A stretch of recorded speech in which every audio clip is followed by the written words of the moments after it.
Welcome to Solid State Devices, Module 1, Day 1, Crystal Structures and Lattices. This is part of your 40-day academic mastery plan. Semiconductors are the core of modern technology, driving devices like computers, phones, and lasers. This course will explore the underlying physics of these solid-state devices.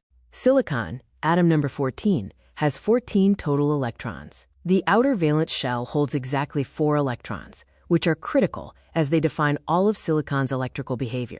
Matter forms 3 solid structures: amorphous, lacking long-range order; polycrystalline, which combines small random crystals; and crystalline, maintaining perfect long-range order. Semiconductors require this crystalline order. Crystals repeat a basic pattern called the unit cell. Copying and translating this cell builds the entire lattice structure, filling the space.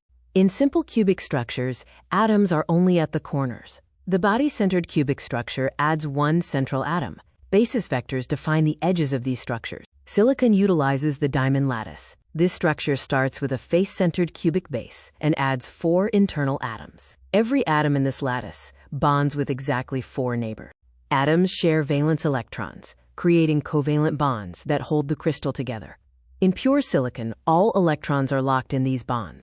Isolated atoms have discrete energy levels. When millions of atoms pack closely in a crystal, the Pauli exclusion principle forces these discrete levels to split into continuous energy bands. The valence band holds bound electrons, while the conduction band holds free electrons. The forbidden band, or energy gap, separates them, and electrons cannot exist within this gap. The gap width determines the material's behavior. Insulators have wide forbidden bands. Semiconductors have narrow forbidden bands, and conductors have overlapping bands.